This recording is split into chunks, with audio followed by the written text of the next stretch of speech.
नमस्कार. जुन्या चौथीच्या बालभारतीतील पाठ शिलेदाराचे सोबती. फार फार वर्षांपूर्वी चतुरसेन नावाचा धाडसी तरुण एका राजाच्या सैन्यात दाखल झाला. त्याने लढाईत मोठा पराक्रम गाजवला. लढाई संपल्यावर गरज सरो वैद्य मरो या म्हणीप्रमाणे राजाने इतरांबरोबर चतुरसेनलाही निरोप दिला, पण हातावर टिकवले फक्त 2 पैसे. राजा म्हणाला, इतकी वर्ष तुला जेवण कपडा फुकट मिळाला, पराक्रम करून नाव कमावण्याची संधीही मिळाली. हे काय थोडं झालं? 2 पैसे शिलकीत पडले. जास्त पैसे खिशात खुळखुळले तर तरुण बिघडतात, आळशी घरकोंबडे होतात, देशाचं नुकसान होतं. आता तलवार मोडून नांगर धर हातात. राजा राजधानीकडे गेला. चतुरसेन संतापाने म्हणाला, असले लबाड राजे माझ्यासारख्या सरळ माणसांना फसवतात, प्रजेला अन्यायानं छळून आपला खजिना भरतात. याला चांगली अद्दल घडवली पाहिजे.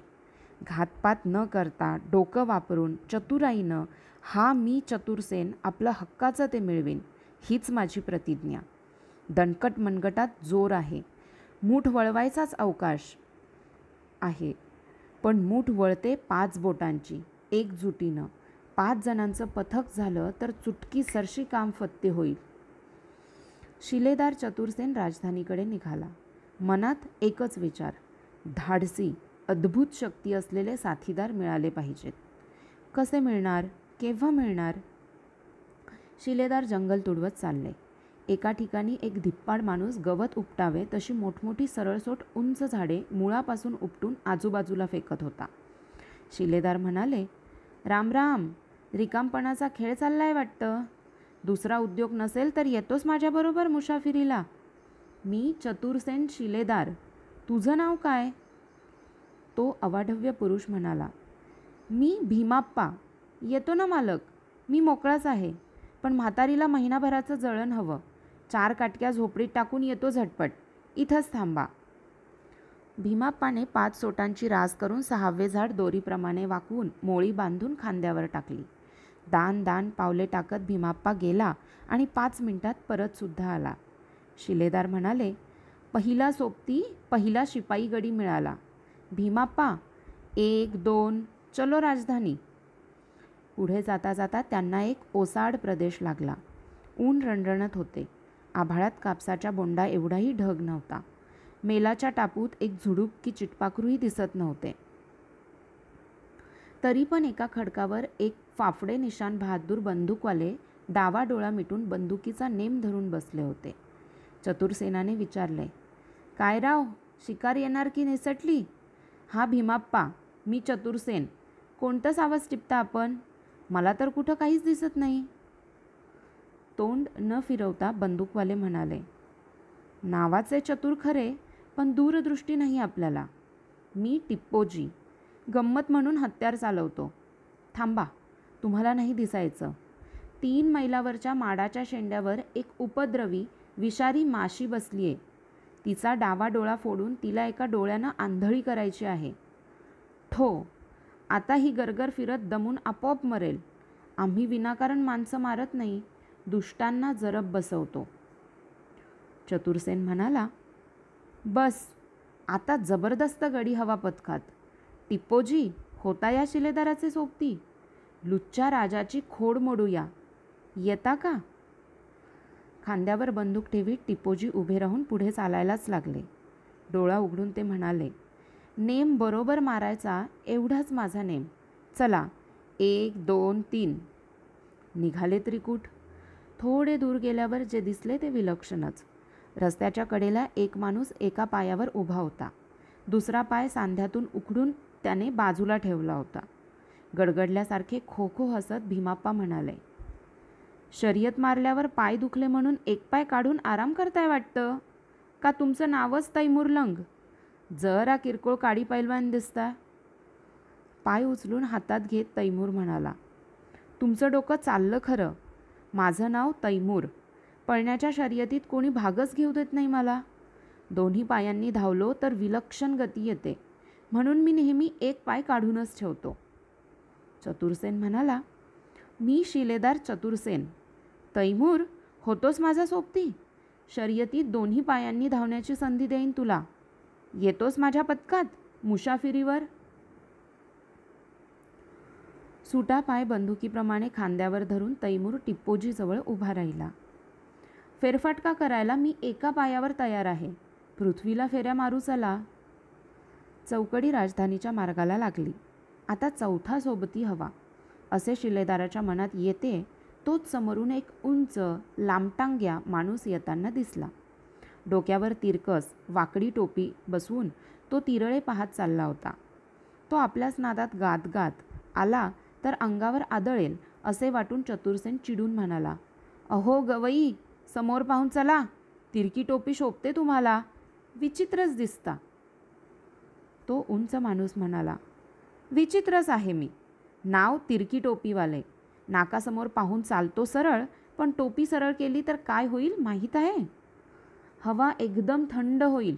पाणी गोठून बर्फ आणि दूध गोठून आईस्क्रीम.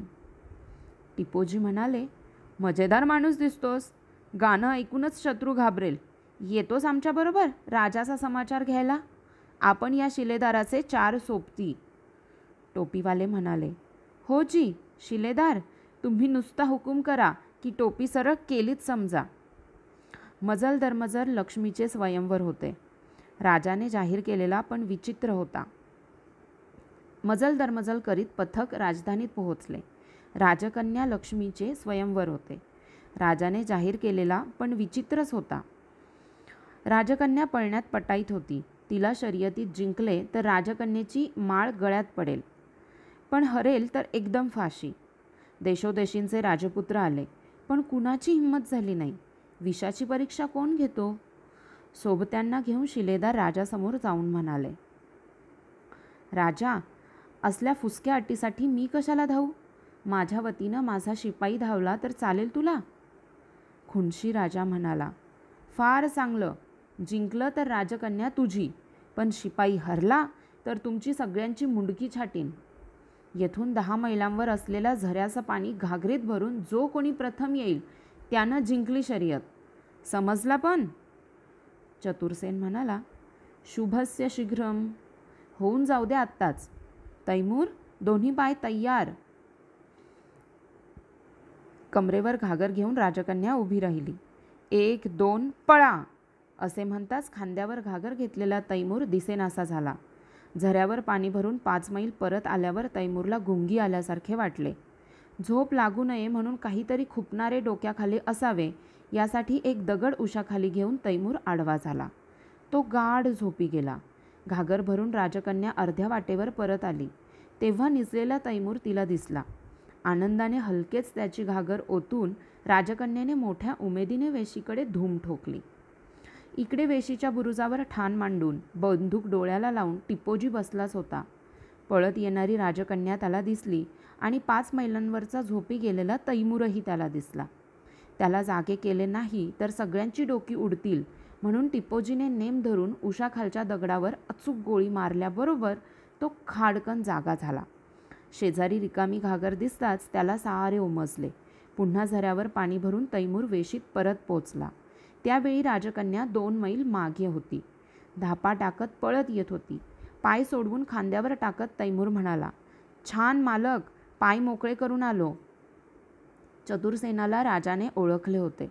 मनात दुसरी युक्ती योजून तो म्हणाला, शाब्बास, उद्या लग्नाचा बार उडवू. आता तुम्ही सगळे निवांत जागी विश्रांती घ्या. शिलेदार आणि सोबती सेवकांबरोबर एका खोलीत गेले. आता खाण्यापिण्याची चंगळ होती, पण खोली कसली ती? खोलीची जमीन, भिंती, छत ही लोखंडी पत्र्याची होती. दार बंद करून खोलीखालच्या चुलानात नोकरांनी रसरशीत निखाऱ्यांची भट्टीच पेटवली. तासाभरात मंडळी होरपळून जातील हा राजाचा बेत. भीमाप्पा म्हणाले, काय उकडतो हो? चतुरसेनाने राजाचा कावा ओळखला. त्याने ताबडतोब हुकूम दिला, तुर्की तिरकस टोपीवाले, टोपी सरळ. टोपी सरळ होताच एकदम खोली थंडगार.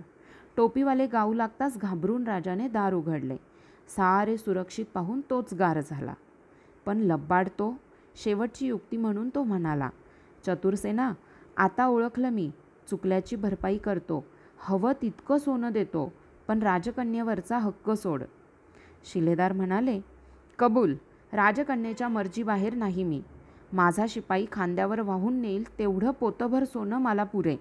8 दिवसांनी येईल माझा शिपाई.